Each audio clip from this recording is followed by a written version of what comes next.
Hey, what's up, guys? My name is Devin Reno. This is Dear Dev, Sincerely Devin, and today we actually have a our first guest interview.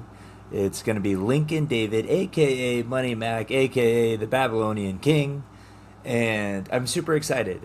We're just going to get into it, but I wanted to record a little intro. We talk about how we met and everything, but Lincoln has become one of my best friends, absolutely. I'm actually going to be the best man at his wedding in December, which we get into. And we met through wrestling. We met at the wrestling school, which we'll talk about. He got a taste of tryout Devin, which is very different than normal person Devin. And we get into all that. But I wanted to record an intro because me and Lincoln just started talking. And at one point I was like, dude, hang on, we got to record. And so we started mid conversation, as you'll see. But I thought it was a great time and a lot of fun. And Lincoln is one of the best people I know and absolutely has become an entirely different man than when I met him. So, very, very special episode to me. There's a reason I wanted him on first because I think he has such an amazing story and he's somebody who people gravitate towards just because of his mentality and how positive he is and how lovely of a person he is. So, without further ado, all of his names. Here is Lincoln David, Money Mac, Babylonian King, Semi, Big Mac, Funny Mac, whatever you want to call him. Let's get right to it. Let's spoil it. Yeah, it's like as a child wanted to be married, have kids, and have a family, right? I'm in Yeah. Iraq. I'm in America for a year right now at 10 years old, and So I'm okay, seeing. I was gonna ask about that. Yeah. Yeah, so I was 7 when I left Iraq, and then I got to America at 9. So imagine a kid had Okay. nothing in Iraq, and seeing this 1 year till I'm 10, all of these amazing things, wrestling, movies, I'm seeing relationships happening, kids, marriage, amusement parks, right? I'm seeing this. And I remember Yeah. as I'm thinking about what I'm going to write, I remember this special moment of Stone Cold being on the top rope and putting his hands up. And I'm just staring like as a kid. And I'm like, and I hear all these people. At that point, I wanted to be loved. Now, like my parents love me, right? Mm, But hearing the crowd love Stone Cold, I'm like, I want the crowd to love me just like that. Like I want them to cheer for me. mm, So I'm seeing yeah. this guy, and I'm like, I want to be just like this guy. Just what this guy gets is what I want. So I'm Yeah. like, I want to be a wrestler.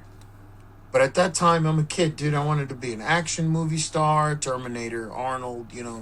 So Hell yeah. Yeah. yeah, dude. But it's the biggest thing for me then was wrestling every week. I was watching. Everything at school was about wrestling. I was stunning my teachers as a joke, like dude, like that's all it was for me. But the biggest thing also was I wanted a family because I saw my dad raised us, brought us to another country, being a father, and I always wanted to be a dad. I wanted to be married, like at a young age, dude. Yeah. That's pretty crazy to think about some kid wanting that, like, and I was the same way. Yeah. it's crazy. I just wanted to be a dad. I wanted to be a husband. And all I thought about was like having a best friend married to every day, seeing them having fun, like, and having the kids or a boy or a girl. At that time, I wanted a boy. As I got older, I'm like, what about girls? I would want a daughter, a little princess who Yeah. dressed up in a tutu and dances around ballerina. I'm like, I'd be a girl dad. That's amazing. And Yeah. then I wrote that letter, and it was to a point where like, all right, buddy, little 10-year-old me. How does it feel? How would I feel right now? Would that kid look up to me and say, I'm proud of you. Yeah. You made it happen. Yeah, I still have some stuff to do. Like, the weight loss. I've always been a chubby kid. I was always made fun of as a kid. And now I'm looking at my biceps in the mirror and I'm like, holy moly, what would this kid say? Yeah. What Hell would he yeah. look? And I think about the kids that see me at the shows and they're looking at me like, Yeah.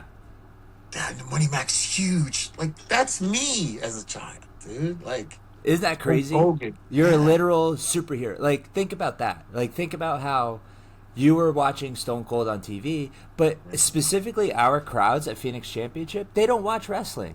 Not a lot of them. They're families, right? Their wrestling is us.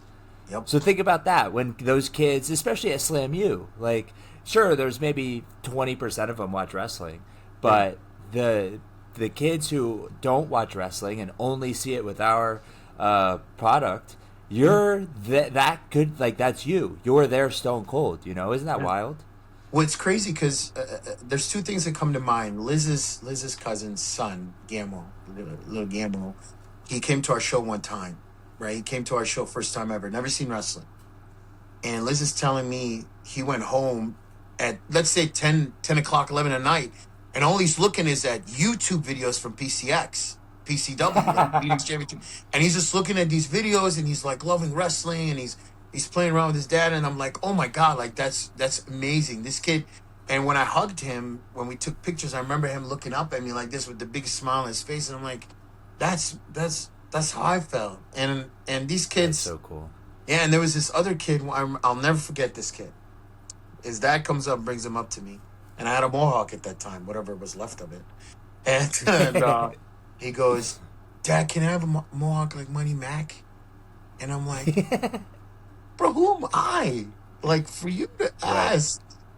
I work at Rocket Mortgage. Like I work 5 days a week. You know, like I live a simple life." And then here's this kid says, "Dad, I want a mohawk like Money Mac." And then I looked at his dad. I was like, "Yeah, give him a mohawk like Money Mac. What do you think, Dad?" Yeah. And I'm like hugging him like this. I'm on my knees. I'm hugging. "What do you think, Dad?" I'm looking up at his dad. And his dad's like, "Well, think about it." And then the next show, he comes back. The kid has a mohawk and it's purple. Like, Come on, let's go. and I'm like, bro, mind blown. And he saw me at the show. He's like, "Money Back, look at my hair, Money Back." And I'm looking at him. I'm like pointing at him, and he goes through this burst of energy, and he's like, "Yeah, you saw me." And I'm like, bro, like, how awesome is that? We get to do that for the children. Like, that's who we Yeah. are, right? Like we were all once kids that loved it, and that's why I'm like, man, what Devin's doing right now for me to write this letter is kind of a relief for me to tell my younger self, my 10-year-old self, like if I were to sit down with that 10-year-old, what would I say to him? And that's when I started. My mind was everywhere though with this letter, but my mind was like, I'm like, this is perfect. It's kind of like a therapy for me, Yeah, absolutely. and I loved it. Well, because So me and you are very similar in, like, we never think we're doing enough, right? Like, we're always like, okay, I got to do this now. I got to do this. And it's really hard to, like, accept what you've accomplished, which is so weird. Like, when people, like, we've talked about this privately, but when people compliment us, it's, like, weird. We don't know how to accept it. And with this, the reason why I like the concept so much, or I try to reframe how I look at things, is if you look at 10-year-old you and you say, look at what you did, they're going to think you're insanely awesome. yeah, So it's really cool to be like, oh, wow, what I think is the purest form of life, because there's no responsibilities, there's no prejudices, there's none of that. It's just pure imagination and hope. Is that version of you happy, and would they be proud? Yes. Then you're doing something right. Like you're doing okay. and I looked at my pictures too, and I saw my 10-year-old self, dude. Bottom jeans folded up, like weird looking, and I'm like, yo, dude, if this kid saw me with these big shoulders, like, you know, like I remember having the 10-year birthday for me. My dad did his best to get us a beautiful home to live in, and it was an apartment inside a building, and it was a basement all the way at the bottom of that building, because that was the only thing my dad could afford at that time, right? Coming to America, Okay. working Yep. at a factory. And I remember all my cousins were there, and we had my mom made us a cake instead of buying, you know, like, and I have pictures of that, and I'm looking at that picture, and I'm like, man, like, what was my gift at that time? You know what my dad got me, and I was so happy with it? It was a Walkman, a small little Oh, Walkman. okay. Yeah. So I could listen to music. My first tape that my dad got me was literally wrestling soundtrack. Okay, I was gonna ask. Yeah. Cassette. And I was wondering, I'm like, and if I'm thinking about this right now, right? And I go, holy moly, dude, I had nothing. And here I am now, like 43 years old. What you think, brother? Like, what do you think, kid? Like, you're looking at me right now. Am I a superhero to you? Of course, he's gonna say yes. You're amazing. You have Hmm. this amazing fiance. You're getting married December. You have two stepdaughters that you love. Like, and your family's awesome. You have two wonderful nephews, two sisters that are healthy and married. Like, your life has surpassed what you've even thought about dreaming about what you wanted. Not even close to what my mind was different at that moment of what I wanted, and it's surpassed what I could have accomplished. Is I think that's the most beautiful thing is when you can look and say, "Oh, I didn't even know that I wanted this, and I got more." Like, Hmm. it's just that it's a, and I get it. There's stress and there's struggles in everyone's life, and people are go through down periods. But if you do compare it to what you thought about a 10, then it's like, oh, I'm really blessed. Like, Yeah. it's nice to reframe that and just go, okay, I have a good life. Like, and from where you're from, right? Like, there's a ton of people who aren't in the greatest circumstances, and I understand both sides. Yes, just because there's people that have it harder doesn't mean you don't have problems. Because I Hmm. don't like that either. When people are like, "Oh, well, this person has to," and I go, "Yes, okay," but also this person's struggle is valid. Like celebrities that gets thrown a lot. Like celebrities going through mental health, they're like, "Well, how could you go through mental health problems? You have everything." It's like you don't know their life. You don't know how their brain's wired. Like, so yes, they have things easier in a lot of places, but also they could struggle too. Like it's not like this weird comparison where it's like, "Oh, I struggled harder." It's like, okay. So I think when you reframe it, it's easy to go, "Oh, I truly am blessed at the core of what life is, in my opinion." I mean, dude, like I look back in Iraq, in the situation we were in. We are in a house. Literally, 30 people lived in that home. All my Wow. uncles, their wives, their kids. My dad, my grandma was passed on at that time, but my grandpa was. We all lived in this house, almost 30 people, right? And we didn't have birthdays. And I remember a specific moment I'll never forget. Movie theaters and all that stuff. We got our movies 15 years later, maybe. So Superman at that time, first Really? ever, Christopher Reeve, was in 86, 87. I remember as a kid walking past and there's a poster for it to be playing then. This was a movie that was out in America in the 70s, dude. And I'm asking my dad, who is it? Speaking of Wow. Superman, I'm wearing a symbol, but he I was goes, gonna say, yeah. yeah. I go, Dad, who is that? He goes, oh, that's Superman. You don't know who that is? And as a kid, I'm thinking there's this real superhero that's out there flying around. And my Sure. dad takes me to this film, and I'm seeing how America is, right? And I remember our grocery shopping was different, Devin. I've never told you this. But No. here, you go to a store, you pick out fresh fruits and stuff. You go to a Mm. cashier, they ring you out. Over there, it's a lady that grows the groceries out. You go and your mom picks out whatever she needs from the farm. And me and my sisters are playing around a missile that hasn't been blown up from a previous war. That's literally in the ground.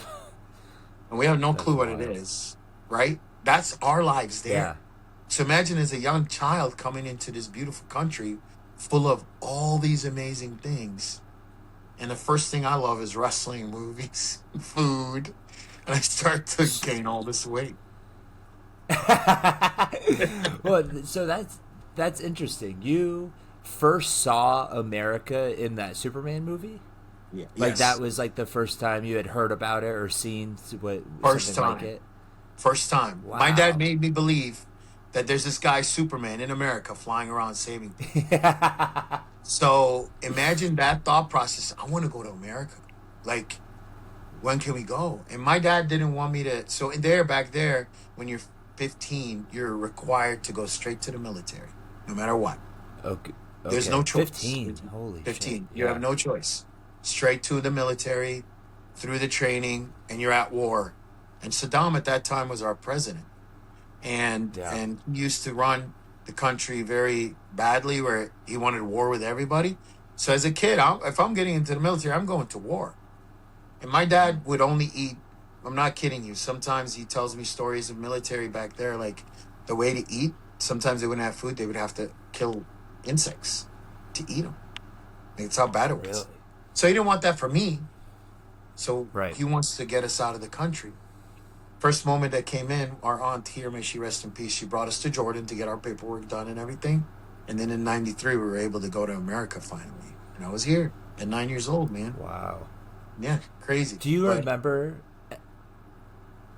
Do you remember anything about that process? Like you said, you went to Jordan to get the paperwork. What do you remember? Like what?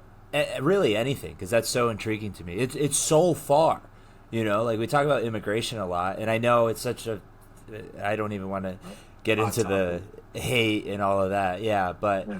with in your situation, you're literally over an entire ocean. Yep. So it's so intriguing to me that it was you surpassed Europe and all that to come here. Like what was that like? What do you remember about it? So what I do remember is late night, literally at 1 in the morning, my parents get us up. We said we have to get out of here right now. So he gets us ready. We're getting our stuff ready at that moment because this is when my dad heard we have to leave now. So we ended up leaving to another country right next to us, which was Syria.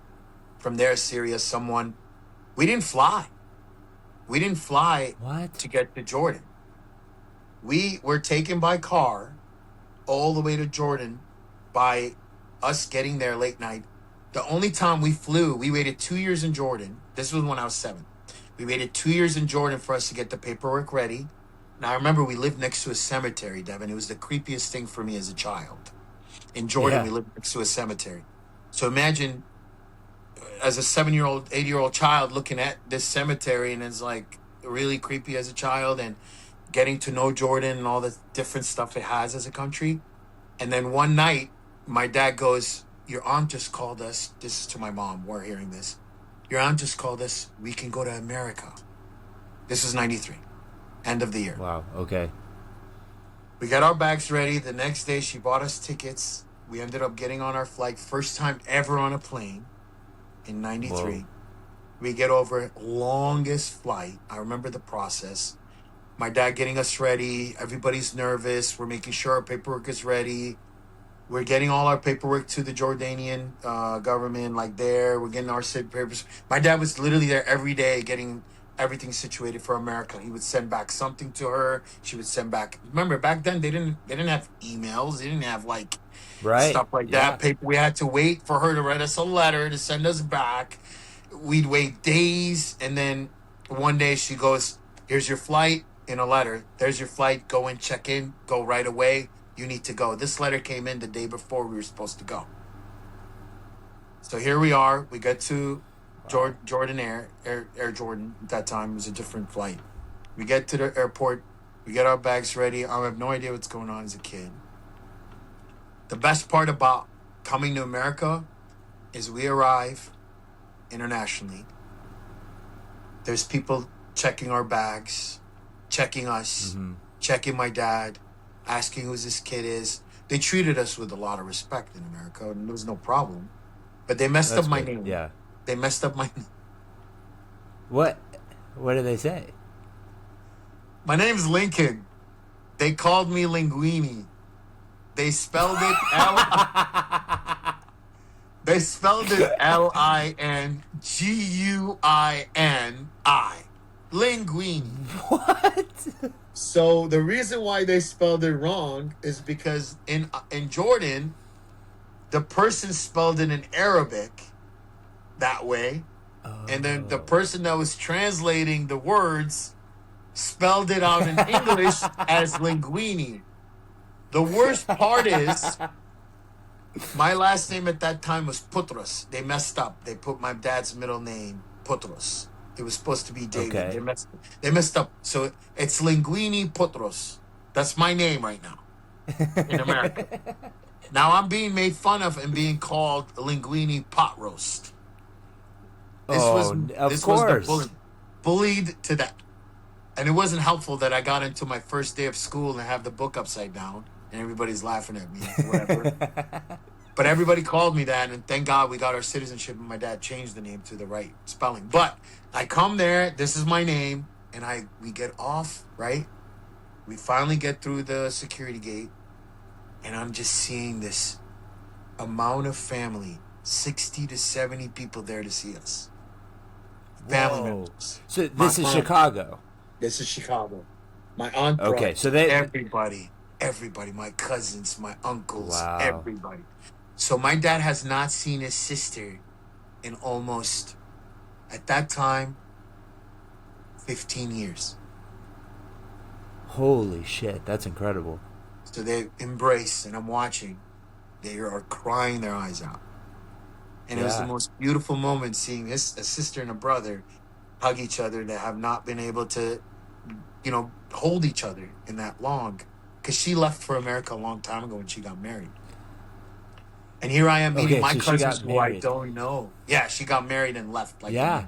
like 70 something, almost like early 80s, late 70s. She left. Did she marry an American guy? Syrian.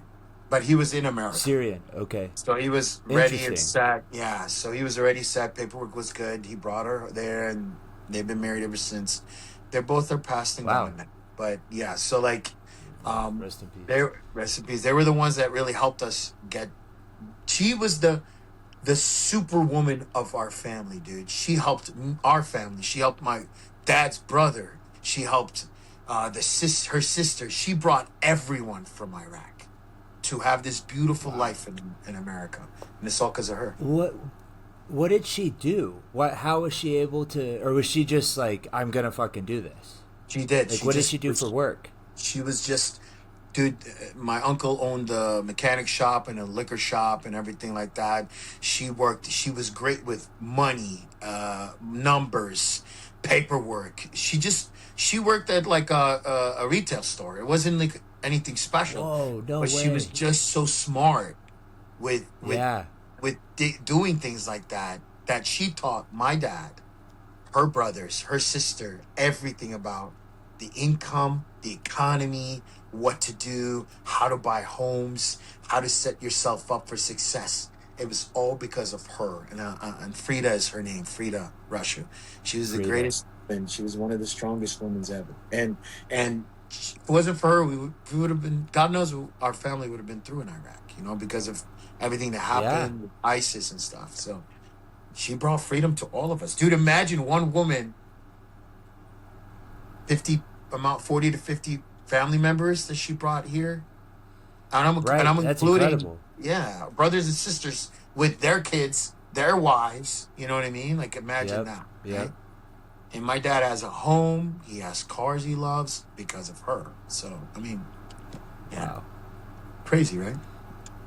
That's incredible because it's always I don't know about you, but in my experience, there is always that person who like I'm doing this for the family. Like without them, the whole family like falls apart. They're like the glue. Yep, 99% of the times, it's a woman. yep, Like 99% of the times, it's so crazy how that like it's not crazy, but it's admirable yeah. that I can't think of a time where it's been like, oh no, like the dad or the uncle, did all You this. It's barely like hear no, those it's the stories. aunt, the grandma. Yeah, it's fucking awesome to be honest. Dude, It's like yeah, we really are shit without them. Like e- exactly. So like Liz, I see Liz as a mother, and like she's so strong, bro. Like before her, I was terrible with a lot of stuff, right? Dieting and stuff like that, mm, right? You helped me out with the diet. She kept me on the road, the straight narrow road. Like I asked her. There's this ice cream called Fat Boy, and it's so good.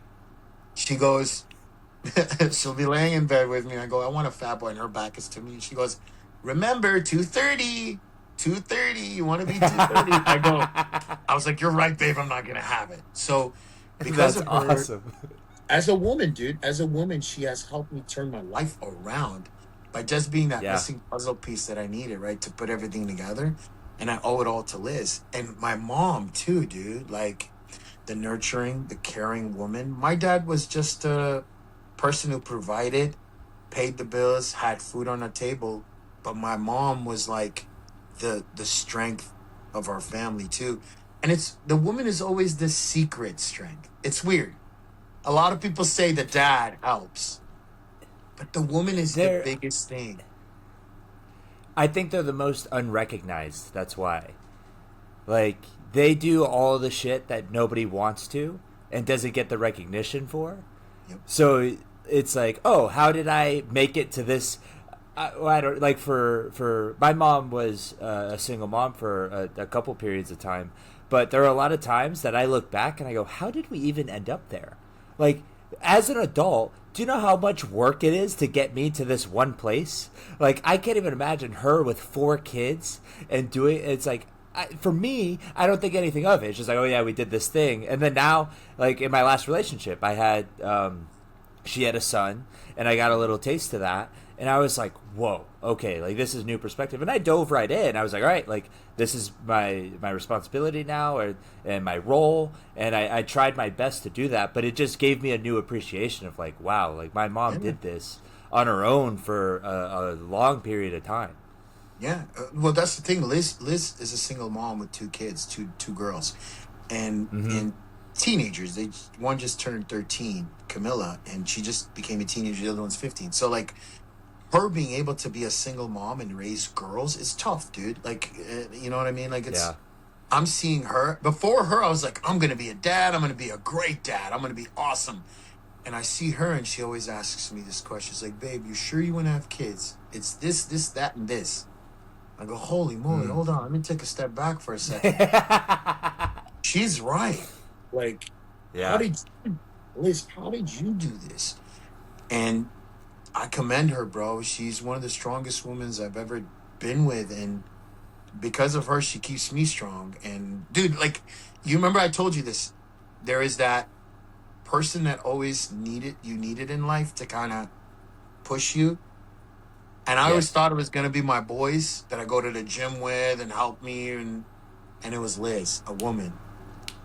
And you're right, they don't get enough recognition for it, dude. They're the secret backbone of a family. Hundred And percent. and you're right, dude. It's crazy. It's crazy. But yeah. It's very interesting to me to see, like for example, like in gay relationships, right? It's interesting for me to see how the typical roles get split. And I'm not saying like there's one way, like obviously not, but it is always interesting just to see that dynamic and like, oh okay, like I'm very curious how it because it's not that it's just different.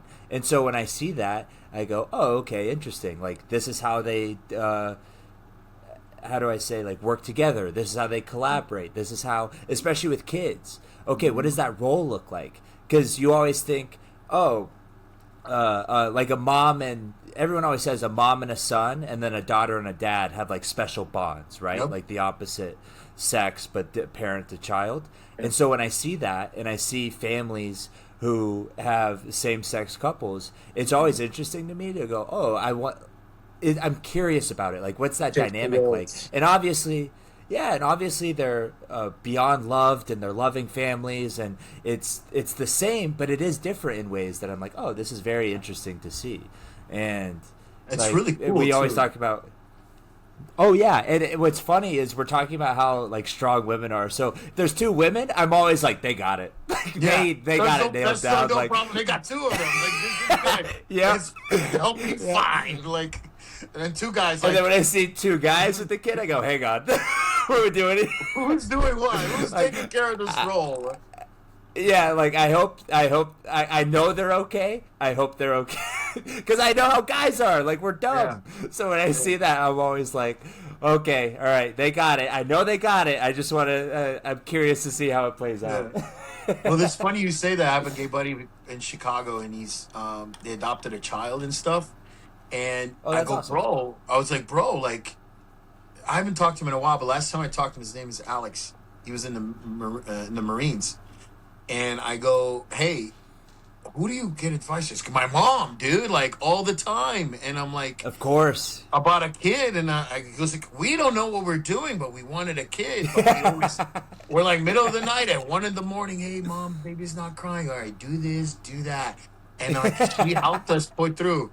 And I remember him telling me this back in the day, and you say that, and it's so funny when you think about it, that they have a mom to go to when if Yeah, they do, they're lucky enough to ask for advice on a kid or things like that and how to raise a family. I love that, dude, that's so and that's funny. why That's with it. awesome. But when it's two girls, it's different. Like they got this. Yeah, They'll handle you it. almost feel way better. Yeah, exactly. You're like, they Yeah, got it.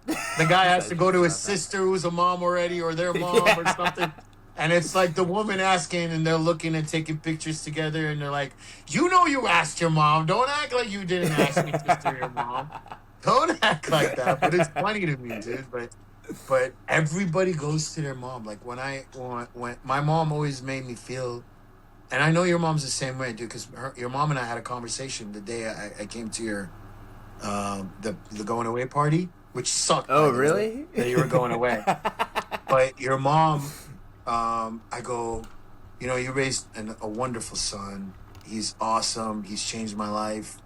And she's like, I know, he's so great. I'm so sad that he's leaving. And we had like maybe a 10-minute conversation, maybe, and you can tell, like, bro, like you are her every. It's like, and like think of a family, like is it a chicken or a duck full of like kids, family. One, if you notice Mm, them crossing, and one steps away, you see the mommy duck coming back, like, and it's like a hen, like a family of hen, like, and then one is going, and it's you, like you're leaving, and she's like, oh my god, like, how do I do this? I'm losing one, going somewhere else.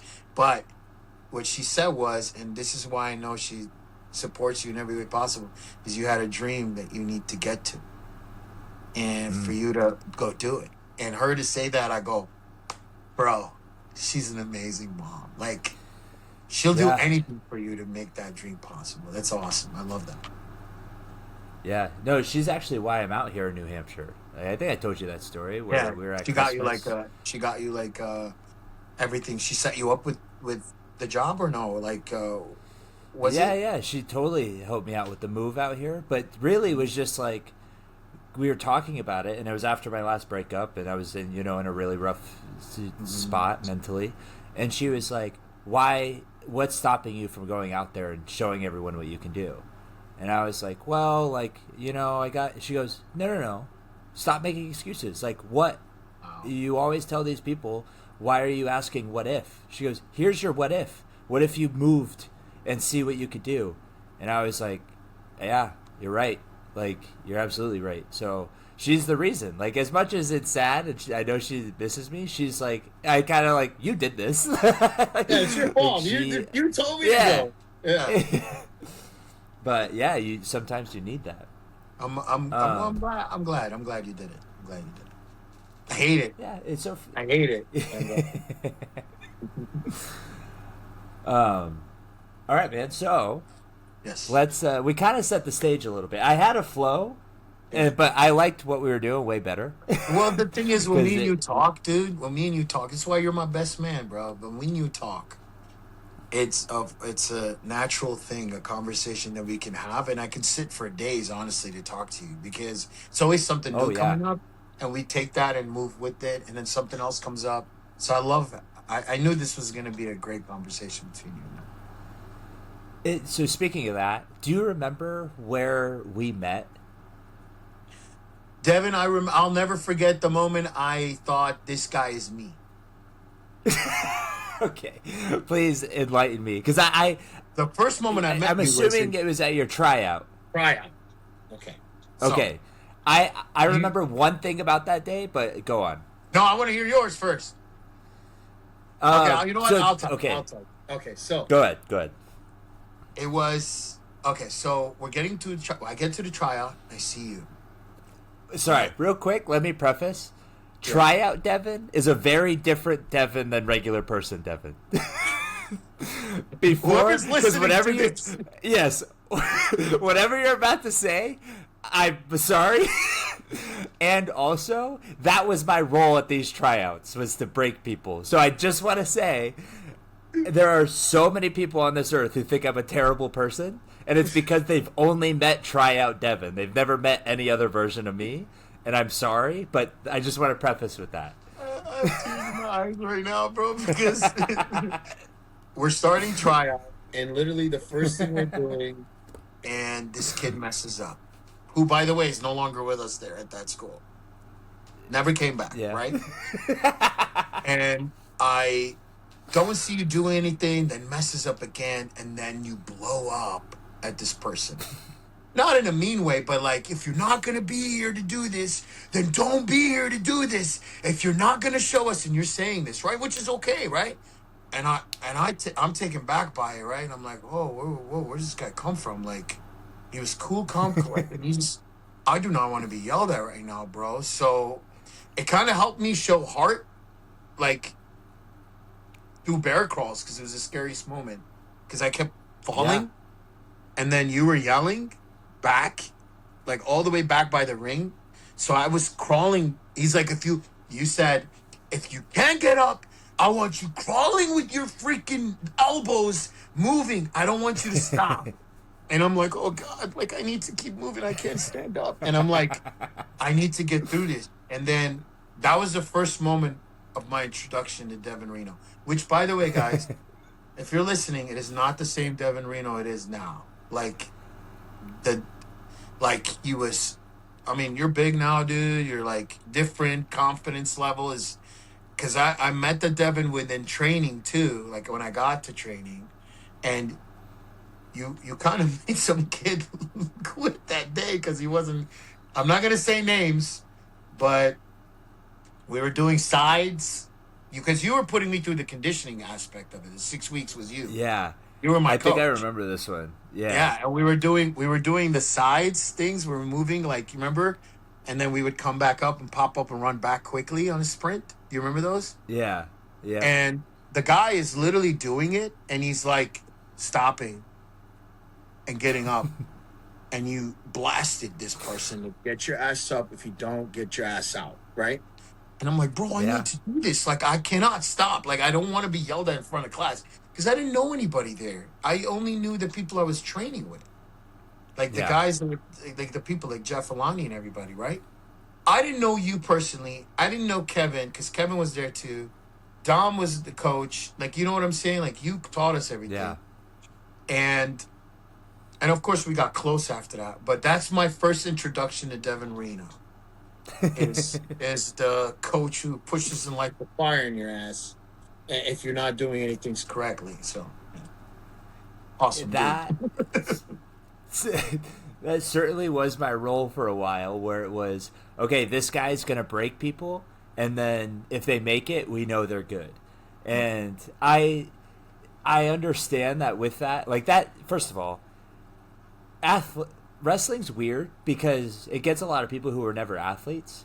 If you go and try out or did a sport, that culture is very much prevalent, and like that that happens all the time. Like they mentally try to break you, especially because I wrestled. That's like the whole thing. We had Hell Week where they're like, we're just gonna break you mentally and see if you can make it. It's like, okay.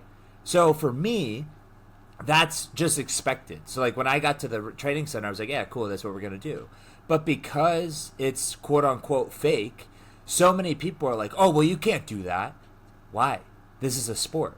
Like you have to be mentally tough to do this, because if you have to drive, I always say this, if you have to drive 8 hours to a show, do the show, get paid your $20, drive 8 hours back, and then make it back in time to be at work the next morning at 6 o'clock in the morning, nobody is there to like cheer you on. Mm-hmm. You know, like you have to be mentally strong to push through that. So, and then if the actual physical aspect of it, if you're 20 minutes into a match, like for example, the Young Money match, right? Where in September, it was a 25-minute match. Jaden's shoulder was separated 18 minutes in. Yep. I checked on him. I made sure he was okay. I was like, okay, then we're going to go through with this and I'll take care of you. If I'm not in shape, and I'm mentally weak, now this person's body is in my hands, and who am I to, you know what I mean? Like that's what pro wrestling is. And I think that because Jaden trusted me so much, he was like, no, I can do this. Like, I have you, I have class, I have RJ, I can push through. It's like, great, let's fucking go, you know? Yeah. Yeah. Like it is. And to his credit, he was so mentally tough because I gave him every out. I don't know if you remember when we were sitting there after the sliced bread. And I was like, I was like, I will change everything right now. Like, I will come up with the new finish. I will come up with the new go home if you need that. And he goes, no, I can do this. Okay. You know, like, let's go. Like, and then I started hyping him up. You're a wrestler. I love you. You were built for this. Let's fucking go. And then it happened. So I do think people need to be pushed and broken when they're first getting into it. Well, that's the thing, dude. When you look back, when you look into training with every other school out there, like WWE and stuff, the Performance Center, they all talk about all the guys that I was listening to, because I like listening to them because it tells me what they're doing compared to what we're doing. Am I doing the right things? What am I supposed to do? All they talked about was blow up drills, blow up drills, blow up drills, blow up drills, and they're trying to get you past the point where you're gonna blow up. And I'm like, holy moly, this is what we do, right? The reason why they do blow up drills is because they want to make sure that moment that you were there with Jaden can't do his part. You have to basically do his part for him. And if you're blown up, how the heck are you going to do that? Right. And he still did it because he trained the way we do. He was like, okay, I know the standard and I'm going to do that. And he held up his end. The new standard with Phoenix Championship Wrestling. There's the company, man. So okay, I remember one thing, and from that day, from the tryout, because Dom pulled me aside, and he goes, "Hey, I know how you are." He goes, I need you to be you today, but also we need this guy Lincoln, I think." And I was like, "Okay." Really? You never told me this. I know, and I know I've never told you this. And I was thinking about it today because I like wrote down what I wanted to talk about, and I was like, oh, like what was the first time I met him? And I don't remember the tryout. I don't, which is also funny because like Jaden will go, dude, you don't remember what you said to me? I go, no, I said so many things so many times, and like the some of the students are like traumatized by what I said to them. And I'm like, oh, sorry, I don't remember. But with this, Dom was like, hey, like, I think, like, Lincoln's a good person, and I think he has a special vibe about him that could really help the culture. And I remember just going, okay. Because, again, with Dom, this is Dom's school, this is Dom's company, him and John. So if they tell me something, okay, this is your, like, I'm going to carry out your vision, you know? And so I do remember that. And I was like, okay. So I got on you, but I think for you, it was like, let me myself see what he's made of, so I can kind of test what Dom's talking about, and then okay, how can I direct that now?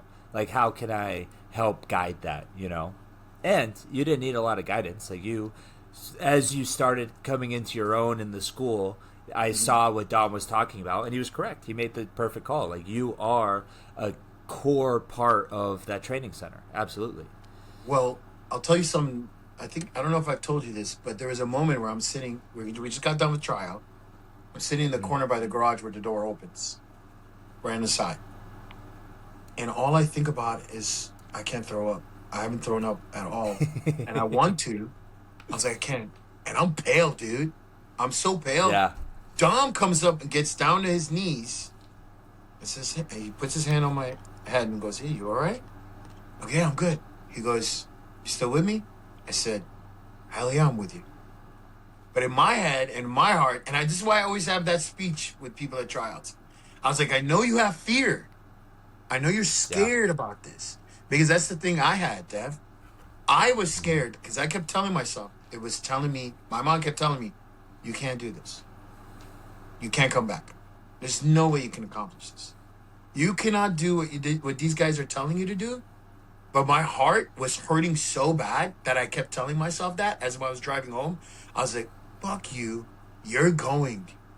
You're going to go to this training and you're gonna get through it, and you're gonna get that shirt, and then you're gonna go in that ring and become who you want to be, right? And Yep. Dom, I came back. Of course, you were coaching us 6 weeks later.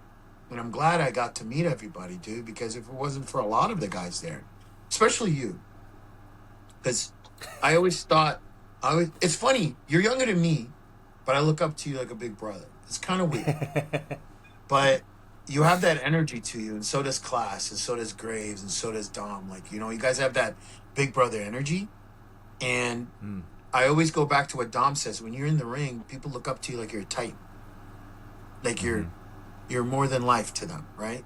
And I see you guys like that when you're in the ring, especially you in Class, when you get up there and do that. And my face is like, I'll never forget. I was like, I don't want Devin in Class to see me giving him the Mark look because they'll make fun of me. But I'm looking at you guys like this. And then whenever you turn, I go, like, you know what I mean? So it's like, I don't want him to think I'm a Mark, because Class saw me at Fan Fusion. He's like, Mark! Or no, you did. You said Mark. And I was like, damn it, he got me. It's like, damn it, he got me.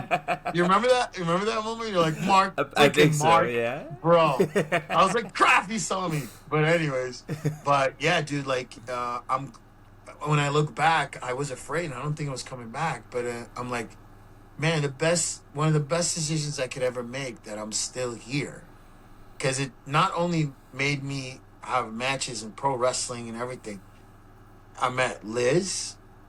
I met a family that I made. Remember back then when I moved, I just had my cousins. I didn't know anybody. Yeah. I made a big family. I'm having my own family. I lost a lot of weight. Mentally, yep. I'm different. I'm doing things that I never thought I could do, and I'm 43 years old.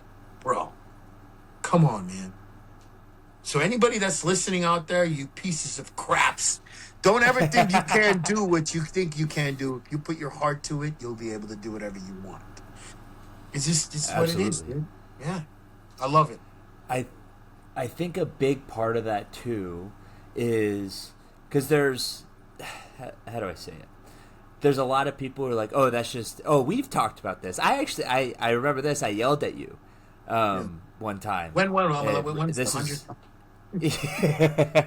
one of the many times where, because it hit me specifically because I had that moment a couple years before, and I had to break it. I didn't want to see you go down the same road I did, where you said, well, that's just how I am. And I think you're the perfect example of that's bullshit. Like, you just said you're 43, and look at these past, how long you been at the school? 4 years?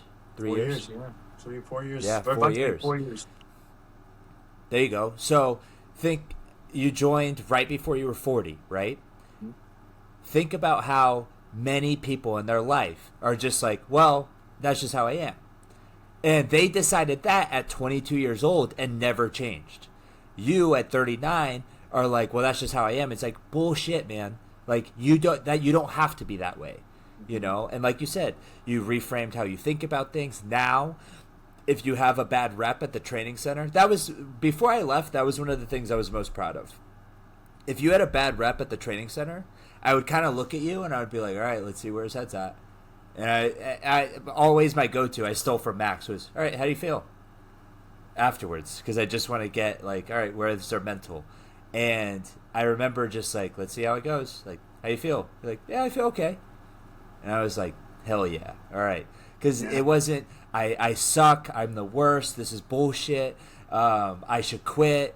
Because you were a lot like me, where it's like, oh, well, I take failure really hard. So when I fail, I'm not made for this. I don't belong here. And Max is like, stop. You're not getting better that way. And I was like, well, that's just how I am. He's like, well, then change it. You know, like, you don't have to be that way. Wow.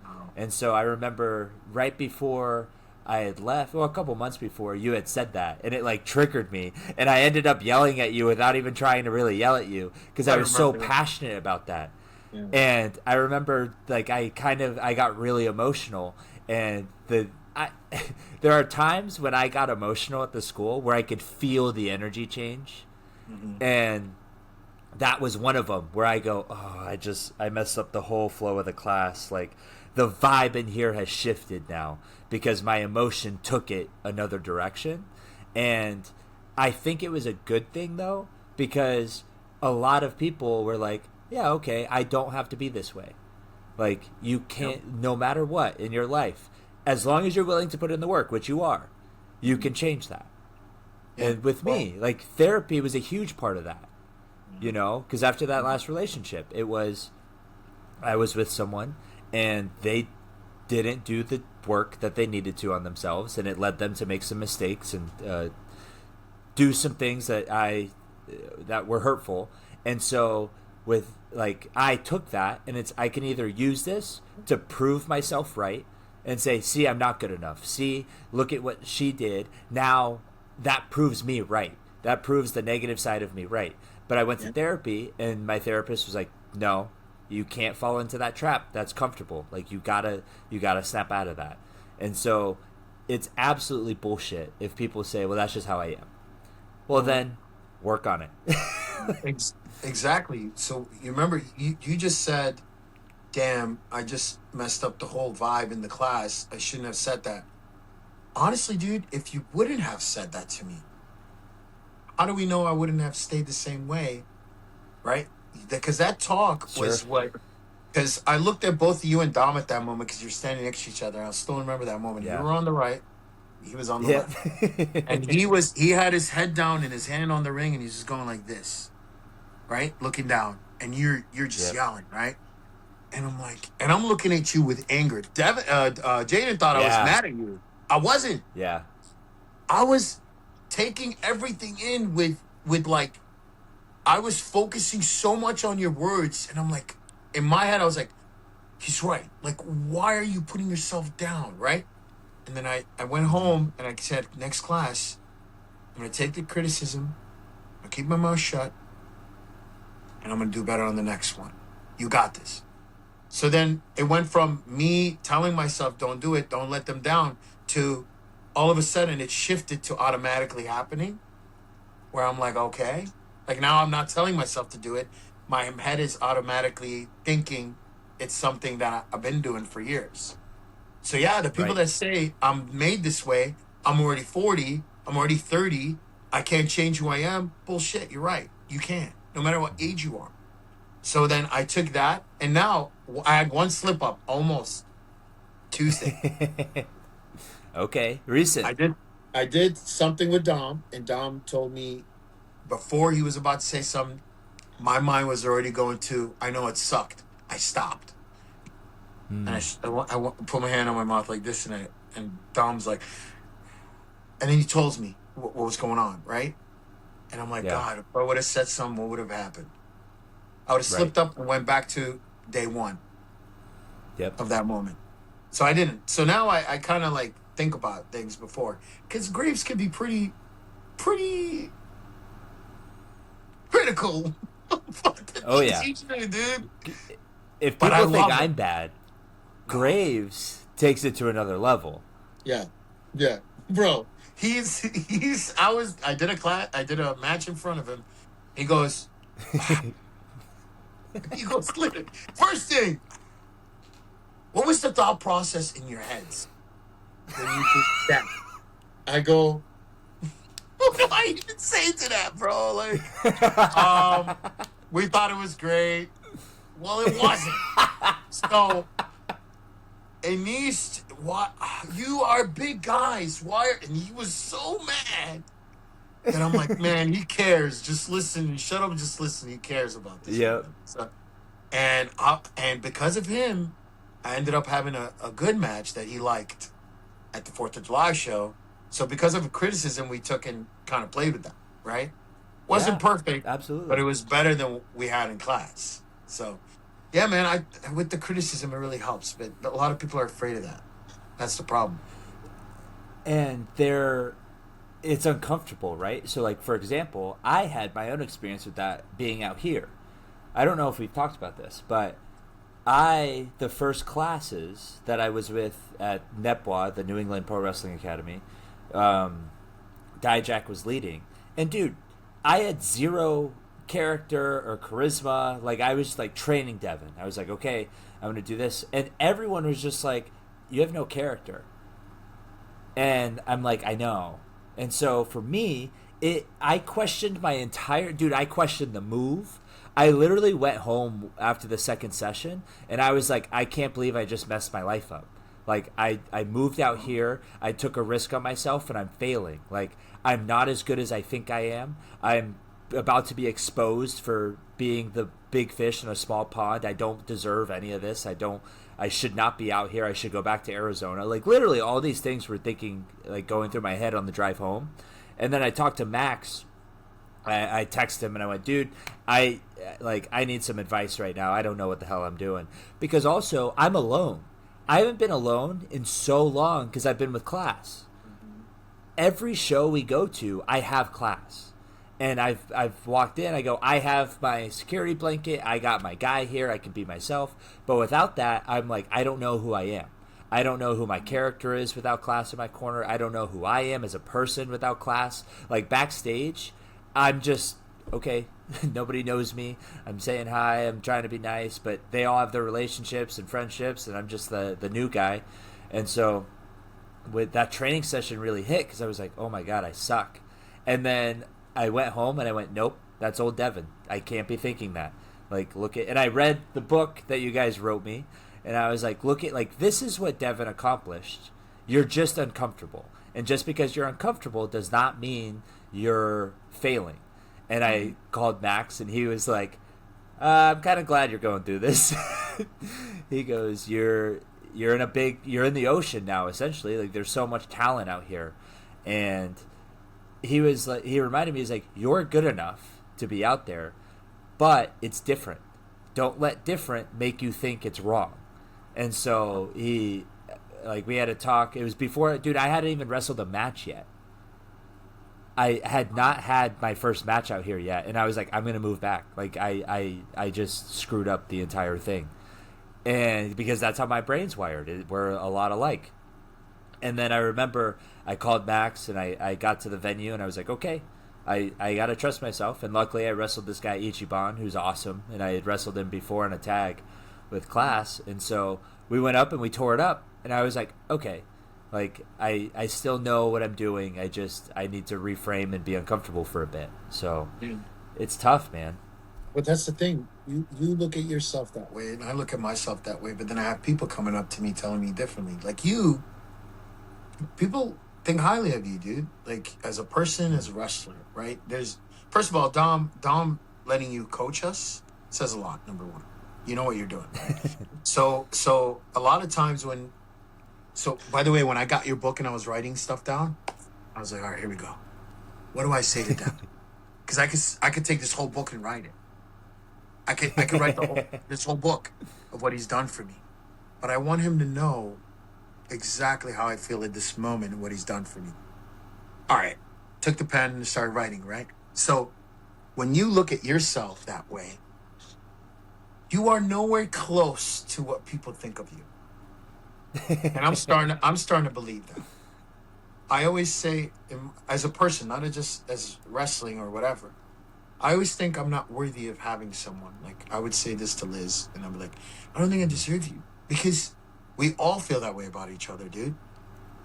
Right. Look, I wish, you told me this, by the way.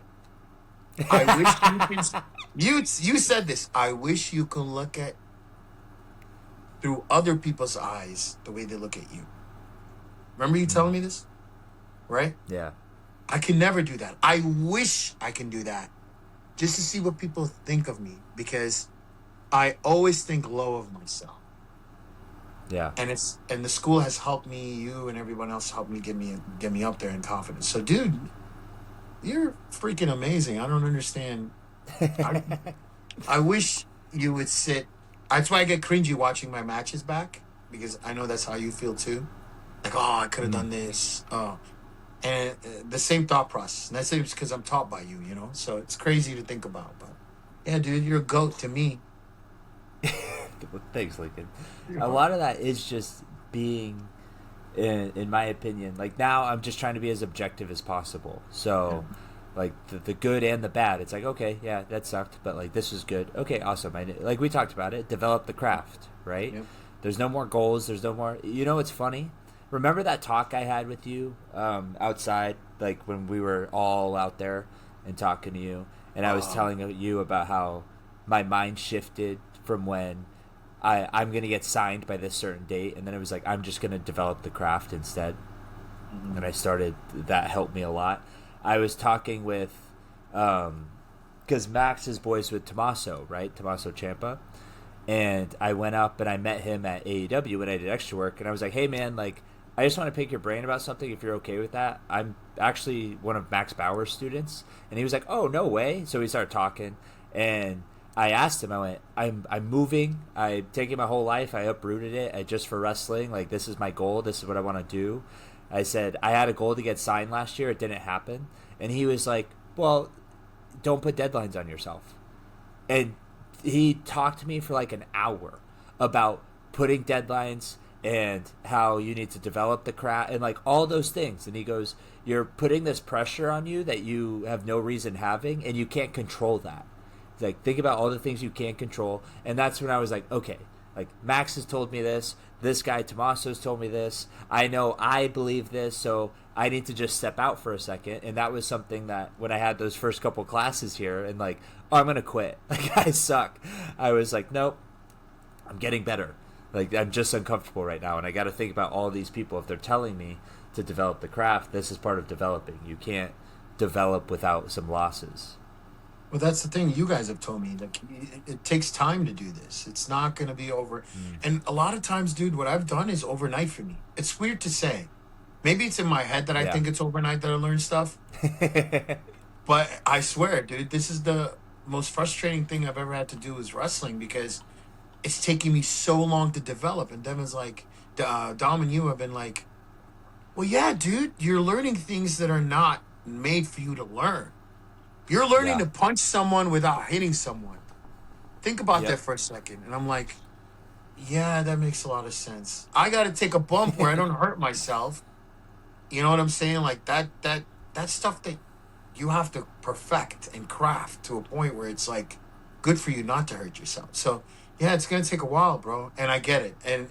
I read a lot of books now about wrestlers and they've gone through the phase, and some say, "Oh, it took me 7 years to get to finally have a great match." And it's been 20 years, and I still don't feel like I've had a great match. Like all these Mm. guys are people we look up to, and like, they're highly up there, regarded as one of the best.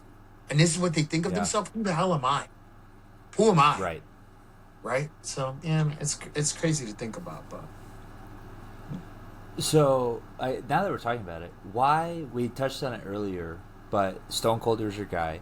yes, Why wrestling? Like why? I didn't even think about it, but you hadn't seen it until you came to the States. Like that's yeah, cool. yeah. So it's tied to that, like you having this new life, being in America, which is crazy and so different than what you're used to, and wrestling just happened to show up. Why do you think you were so drawn to it? So it's one thing. Okay. It's the crowd's energy. Okay, Mm, so my favorite thing about being a pro wrestler is making your way out and you hear this crowd erupt for you. mm, So remember I told you when I was a kid I wanted to be loved by everybody? yeah. So here's Stone Cold coming out, glass breaks. Holy moly, it's Stone Cold, I love this guy. Boom. Yeah. They're screaming to the top of their lungs for this one man. I want that. I want him to love me like that. So I always go back to the video of Tuxedo Match. And The legendary. yeah. And my friend Roxanne has this video of me recording. And it's me hitting my music hits the Kanye West song. Like la la la, wait till I get my money. And I come out and the crowd Yep. is loud.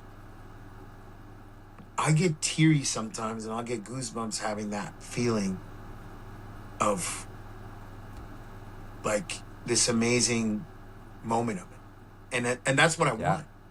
want. That's what got me to love wrestling so much, and then of course everything else fell apart.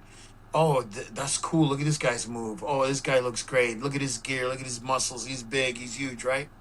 But it was the Yeah. crowd that loved Stone Cold that made me want to have that moment. I remember when VR came out. I'm only saying Oh this on your no. show, even though it's embarrassing. Lincoln. I don't know why I'm I going to can't say wait. this. But before I started wrestling, I was training with you guys. VR came out with this cool thing where you can come out for the crowd. And like WWE was doing it where they record it and the crowd erupts. And here's the VR set, and I'm looking, and it's somebody walking out with the VR, and the crowd erupts, and I'm looking around, and I'm like, oh my God, like, this is so cool, dude. And this is embarrassing to say, bro, a VR headset. But That it is was, awesome. I love that. I love that. I love that energy. Well, that's the bug. Like that's I always tell you can't explain it to people because it's such an unreal emotion. And even if you're getting booed, like when we come out and we have those crazy boos, especially like the show you're referring to, the Tuxedo Show, for the And listeners who may not know, there was 1,700 people there. yeah, Like this isn't. Granted, 150 is like a cool crowd and good yeah, number. 1,700 people, almost 2,000 people, and that's even 10% of what WWE and AEW do, right? So it's crazy. But what something that you were talking about with the VR headset, which is hilarious, by the way. But also, I'm not going to make fun of you because visualization is such a big thing. I think for certain people. For example, when me and class went, we did extra work for WWE. It was my only time doing extra work for them. Um, Me and him we did the break apart with Sheamus, Braun, and Ludwig, right? So we're doing the break apart. We're bringing them out. Sheamus didn't go backstage. He decided to stay during the commercial break and cut a promo, like totally just on the fly. He was like, "Nah, f that. I'm not going. I'm gonna." And he went and grabbed a mic and like Arizona, and he started like going crazy. So we were with Sheamus, and as soon as he left to go do his own thing, I went, cool, all right, my job's done. And I'm looking around, and we're on the ramp, right, at the Desert Diamond Arena, and I'm just sitting there, and the crowd's, dude, it was sold out that night. The crowd's going crazy for Sheamus. They're losing their minds. And I remember just, like, stopped, and I told class, I went, dude, relax. And he went, what? I go, just look right now. This is where we're going to be. Think about it. Think about this. Think about this reaction. Look at everyone. This is what it feels like. This is what it looks like. And me and him were security jabronis, but we're sitting there waiting for Sheamus, and we're listening to the crowd, and we're like looking up and seeing all the rows and all the people. And that was one of the coolest moments because I was like, cool. Now I know what that adrenaline feels like. So when all of that energy is directed towards me, it's not that I'm caught off guard. It's that I capture it and I go, yeah, that's right, motherfuckers. Like, I have you right where I want you, you know? Like, it is, I think it's so important to expose yourself to those elements of, because, dude, having 15,000 people scream while you're under a spotlight is, like, terrifying. You're like, why am I going to do this? But the more that you can kind of put yourself in that position, so that way when you get there, you're like, yeah, no, I know how this feels. Like, yeah. you know, I worked for this. I heard Santino say one time on a podcast, why would you freak out if you've been training your whole life for a race? Why are you going to freak out at the finish line? It's like, why would you? I remember I said this before Winslow Mania because I listened to it on the way up. I don't know if you remember that. But I was like, for all of you making your debut tonight and you're nervous, think about how long you've been training. If you were to run a marathon, why would you get to mile 26 point whatever and go, I don't know if I can do this? Like, no, you can. You just ran 26 miles. What do you mean you can't do the point 2 or whatever? You can. Don't get freaked out because there's a finish line, you know? Yeah. It's like when they do the tryout and they're doing everything and it's the last thing and then they say, I can't do it. You just did all that. You know? Yeah. I remember that. I remember that message you sent us. And you know, like that's me, like right now, quitting after all these years of doing training. You know what I'm saying? Like, Right. and that's another thing a lot of people tell me is my age. Like, I'll hear from people like, dude, I'm 40. I don't think I can do this. F you, dude. I'm 43. Let's fucking go. You know what I mean? Like why are you Yep. putting yourself down? Once you put that in your brain, you can't. That's why I love hearing stuff like that from you, because when you send us a message, dude, your message on that board before you left, I read that at least twice a day, twice every time I'm in training. Is it still up? It's still up. That's Wow. never going to Okay. be erased. No one will erase that. I will eat an arm off if it tries to erase that message, because it's from I the heart. honestly didn't know people would find it that fast. Like, I was just there to drop off some extra things I wanted to donate to the school, Mhm. and I was like, "Huh, I'll write something for them." And then I just let whatever was in my mind and how I felt. I was like, I'm just gonna leave this here. Bro, I looked, so I didn't I guess someone sent it in our group chat. I didn't know that. But Oh, um because when they send something and there's 30, 40 messages after, I yeah. can't go back to that message. So I walk in, and I don't know why, but I look to the corner of my eyes and I see the word Dev. I think you said at the end your name, right? I'm like, Yeah, what I is I this? said like What love is Dev or something like that. Yeah, I'm like, what is this? Let me read this. And I'm like reading, and I'm like, oh man, I was getting emotional, like eye teary eyed, and I'm like, this can't be the last message to us from Devin. Like, this is crazy, right? And I'm reading it, and I'm like, this is before training. I go, I'm gonna kill training today. Boom, because of that message. So like, you talk about whoever walks through these doors, make sure you tell them why this place is important, like stuff like that. In general, is Yeah. to and we're in a garage next to a gas station by a car Yep. wash, Yep. and no one knows. And people pass by that place and have no clue how much it can change people's lives. Yeah. Isn't that And crazy? here's that letter to testimony to one that's making it, right. So Yeah. every time I go in there, if I'm scared or have fear in me, like I can't do this, I'm worried to get in, I'm gonna embarrass myself, I go to read that, and I'll read it. And I'll read it. I'll get to a point where like, all right, fuck this, I'm in. Boom. I get in. Yeah. So yeah, dude. That's good. Yeah, stuff like that. Like just in general, small little things that make you want to go. And I'm glad that message is there. I was worried people wouldn't like it or think like I was being extra or something, but I was like, no, like I want to write like a love letter to the school because that place did change my life. Yeah. No, bro. People. I've seen people get teary eyed the moment they got back. Like dude, we love you so much, bro. It's like you're one of the founding fathers of the. You're the Mount Rushmore of PCW's school, bro. You know what I Oh mean? God. Yeah. The GOAT, brother, the GOAT. um, Stop. Get out of here. So we touched on it earlier, but I want to get like we're talking about the school and everything, which is obviously Mhm. changed your life. But before we get to the letter, Yes. because we talked about 10-year-old Lincoln and everything, what does your life look like now? Like, why, if that kid could live a day in your life, what do you think they would most love about it? Or think in general? So here's one thing that I remember as a child doing: sitting in front of a television, eating food, stuff, just doing the normal kid stuff. If that kid would have walked into my life, have a great job, have a great fiance, two stepdaughters, then after work, adding to training to be in a class with people teaching you that were veterans that done this.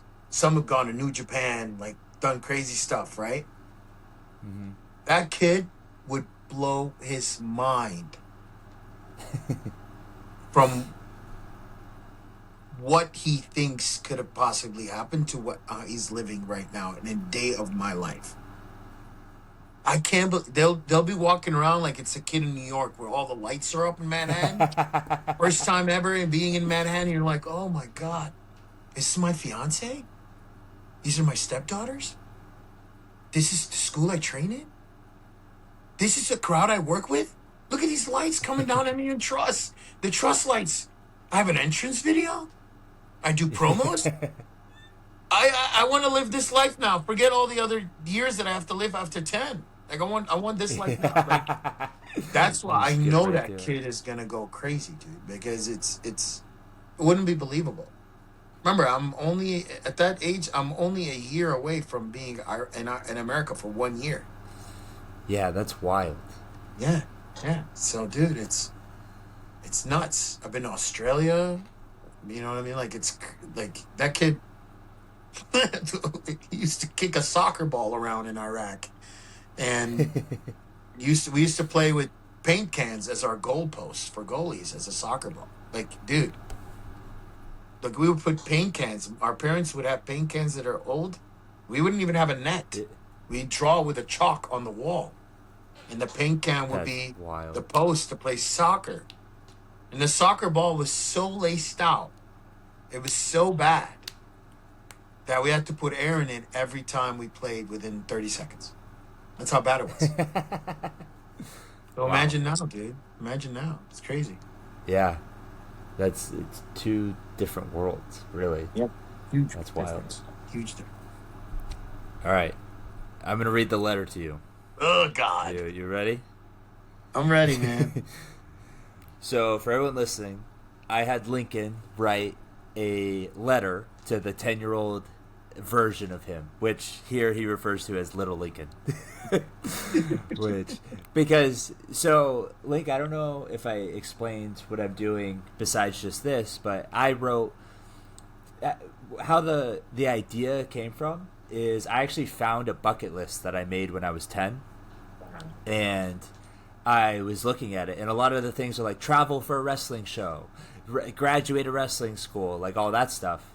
And so I was like, oh, wow, okay. And there's a lot of things that I have that I haven't done yet, which I'm going to like document doing those and how they feel and stuff. Like a lot of it's family based, like get married, have a family. And I'm like, well, I'm a little behind on that one, but bro, but do you see, you're still young, by the way, dude.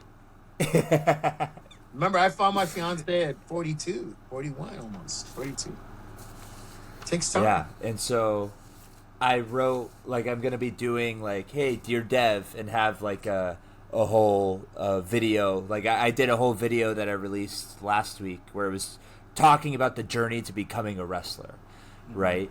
And then this weekend I'm going to film, because I have Wrestling Open on Thursday, then I have Friday Winter Circle in LA, so Massachusetts to LA. Then I have our show Saturday. Then I have Wrestling Open Monday in Rhode Island. So it's like boom, boom, boom. And so I'm going to do like, okay, Dear Dev, you have a full weekend of wrestling where you're traveling coast to coast. Like, this is what your life looks like. So I'm going to have the guest write a letter to themselves, and then I'm gonna read it to them. All right, you ready? I love that idea. Yep, I'm ready. Dear Little Lincoln, I wish I could sit beside you for just a moment. I'd tell you to never stop dreaming, especially that day you watched Stone Cold Steve Austin climb the ropes, throw his hands into the air and celebrate. I know exactly what you were thinking. One day, I want to be a wrestler just like him. You don't know it yet, but you will. One day you'll step through those ropes, you'll hear your music hit, you'll feel the lights, the adrenaline, and the crowd, and you'll be a professional wrestler. Not because someone handed you this opportunity, but because you earned every single step of the journey. That little kid watching Stone Cold, he's still with you every time you make your entrance. Life won't be easy. You'll struggle, you'll doubt yourself, you'll carry weight on your body and in your heart, and there will be moments where you wonder if you're enough. But don't give up. One day you'll step into a wrestling ring and live the dream that started in your living room. You're also marrying the love of your life. You'll lose the weight you always believed you never could, and more importantly, you'll become someone you're proud to see in the mirror. None of this will happen overnight. It will happen because you never stopped fighting. That little boy who dared to dream, never disappeared. He simply grew into the man who made those dreams come true. I'm proud of you. It's so weird, dude. I wish I could have read that to that person That is beautiful. because I wanted their reaction in that moment, that 10-year-old me, of what he, like, I know he would look at me and say, all this is happening to us. You know what I mean? It's just, Yeah. I feel like, I don't think he would believe me. Because being in America for 1 year and having to see what you had before to what you're talking about having, it's like heaven to that kid. Mm. Right? Yeah. I still sometimes don't believe it. So imagine a 10-year-old kid you're telling this to, right? Yeah. I'm not going to lie, Dev. This was a great moment because I needed to relieve. Like, this was therapeutical for me to write that. Because I never thought about me as a child. I always train and think in my head. I wanted this as a kid.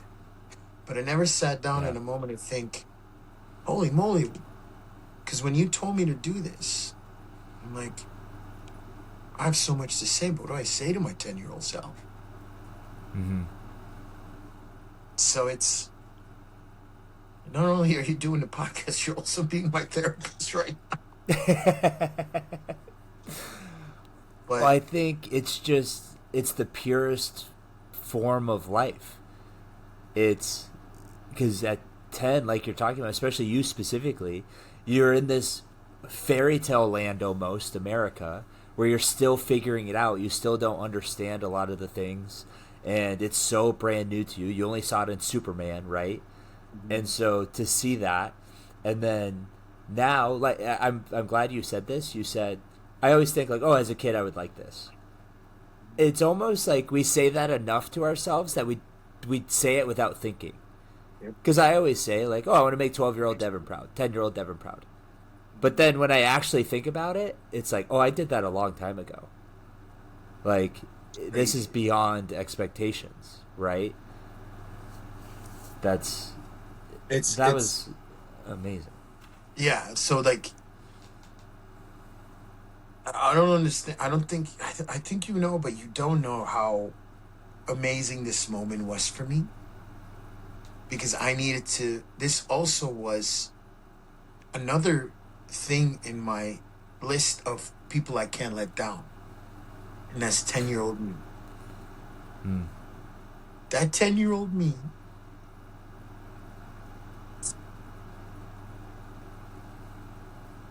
I can imagine him being next to me in training. And telling me, you could do this. Keep going. If I have a weak moment. Mm. And now I think about that because of this. Now here's another why as to why I need to do this. And that's 10-year-old me. Who is very special to me. Because I want to make him proud. You know? And it's, my nephew's 11. One of my nephews is 11, the other one's 9. Same age. Yep. So imagine that, right? Yeah. So imagine that 10-year-old me, their uncle playing with them. Right? All three watching me as I do this. Yeah. So now there's another why as to why I'm pushing through this fucking shit to get to be this amazing human being that I want to be, not in just wrestling, but outside in life. Be an amazing husband, be a great dad, right? And making sure my best friend, Liz, has always a smile on her face. That 10-year-old me is going to want that. You know? So. Damn you, Devin. And you're doing it. You got me, asshole. You got me. Because I've never thought about it that way, where, okay, when you're going through a tough time, and when you are at training and something sucked, like I'm envisioning right now, when you said that, I'm envisioning me sitting on that that ring And apron, listening to the feedback, and then little Devin sitting right next to me. boom. Think about, Like think about, that's crazy. my God, dude. I wish I can have that moment with my 10-year-old self next to me in that apron, Yeah. listening to the criticism, and I'm looking at my 10-year-old self, and I bet you that 10-year-old saying, he'll put his hand on your shoulder and say, "You can do this." Bro, Yep. that'll light a fire in my ass if I know this 10-year-old me wants me to push myself Yeah. through. So imagine that moment having with that kid, dude. Like, oh my God, bro. I know it'll never happen, obviously, because it's 10-year-old you, but what a moment Right. would it be, right? Yeah. It's tough. But son of a That's gun, Devin, you did it again. You always get me emotional and get me into my feelings. no. I think that's a because this I learned we've talked about this before. I Hmm. think you and the rest of the people at the school put me on a pedestal, and it's because I was a leader there and all the things, right? But I don't know if you guys understand how much I've learned from you, and specifically you. Like a lot of the challenges that we've navigated together haven't just been like me telling you what to do. It's us learning our own minds together and going, oh wow, like I see him struggling with this. I struggle with that. So who am I to give him advice and not follow it? You know? So like right now when you're talking about 10-year-old you, it is, oh, I need to be better about that. Like I need to reframe myself sometimes, and I need to take a better perspective on my life and seeing everything that you've accomplished. And I've been there since the beginning with you and Liz, you know, and seeing the man that you've become and the stepfather role you've stepped into. It's beyond like proud isn't even the right word. Like I'm beyond that. It's and I knew you were capable of it, but it's something different when you actually see it in reality. Like for me, seeing you and going, man, this like I know he's better than this. He's holding himself back, and then to see you realize everything and go, okay, no, I'm done holding myself back. It's proud's not a word. It's just I love it and I'm inspired and I'm just super excited for you in the future and what you've got going on. Well, you're there And at the very wedding. blessed to be a part of your life. I am best man. Best man. I am The new standard extremely of a blessed. best man. I don't know about that, but I am really looking forward to celebrating your guys' Thank you, love and brother. relationship. It's going to be Thank awesome. you, brother. I appreciate you, man. I love you and always will, bro. You have no idea what you've done for me. I can talk about it, but think about the think about what I tell you and what you've done for me. The way I feel, make it 100 times more. So, because you weren't there when my lowest lows when I'm sitting there. Um, because the moment that Dom brought us all together and said, "There's a lot of people that can't be on posters. You need to change the way you look." And Hmm. I go home. Now, mind you, I haven't met Liz yet. Right. I go home, and first thing I think of, because the way I was is when I'm depressed, food would get me out of that feeling. I go and Same. get me a Yep. butter pecan ice cream, big, huge tub. I start Hmm. eating it. I'm like, what the hell am I doing? I'm halfway through this tub. I'm talking about the whole thing. I would eat the whole thing, Deb. Hmm. I'm halfway through and I feel disgusted. I'm like, what am I doing? I just had this meeting with Dom and everybody. You gotta change, bro. So I took that tub and threw it out my deck, like my patio. I have no clue where it landed. I have no idea where it went, Devin. I have no idea, right? I closed the blinds and it's gone. So I don't know who saw it. I don't know if it hit someone's window. I apologize. First and foremost, I'm so sorry if I destroyed anything you own. But I throw it out. I come back. I look in the mirror and I looked right at myself for 2 minutes straight. No words. And I said, "You piece of shit. You're waking up tomorrow." I literally pulled a promo on me. "You son of a, you piece of shit." And I'm like, "You're waking up first thing in the morning and you're starting your life new." Now, got up in the morning, started doing cardio. Great way to start, right? But I was still up and down. Mm-hmm. And I met Liz. And now you got me going with the diet. We started talking. Now I'm like, all right, Liz is there to help me. Liz is there pushing me. Now I have someone next to me to tell me, don't eat that. Don't do that. Mm-hmm. And then I said, I can't let Devin down because he's got me on this diet. He's got me on this program. I don't call it diet anymore. It's a lifestyle. Yep. He's got me on this path. I can't let these guys down. And then, dude, month goes by, weight starts to come off. Boom. Boom. 2 months, 3 months, 4 months. I'm like, holy moly, I'm doing this shit. This is so weird. Yeah. And I went from all that weight down to 256. And it's the lowest I've been since 2009. Wow. And That's now I incredible. want to be, it's crazy. And now I'm going to be 230. Yep. And that's the lowest I've ever been. And guess when that was? Freshman What? year of high school, dude. Holy shit. That's the last Wow. time I remember being 230. I've never been Let's 230. fucking get it done.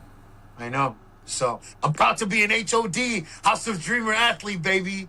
But Hell yeah. being part of that too is like another push. You know what I mean? So, but yeah, Yeah. man, like that moment was the beginning of everything. And Yeah. I tell Liz all the time, my mindset was so bad. If I would have met her, I don't think if I had that old mindset of negativity and stuff, would we even be Mm-hmm. together? I don't think so.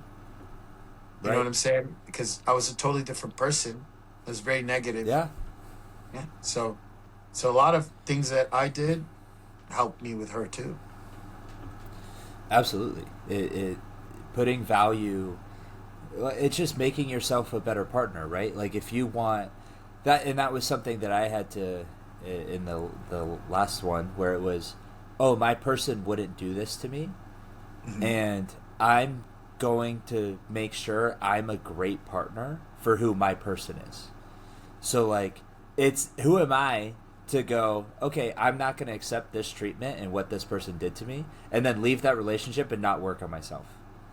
Because then I just carry this negativity and this anger and this resentment and it's like, dude, that happened. It is what it is. But in this next relationship, whenever, it can't be, oh, this is what happened to me, that's why I'm this way. No, because my person doesn't deserve that, you know? They Hmm. deserve the best version of me.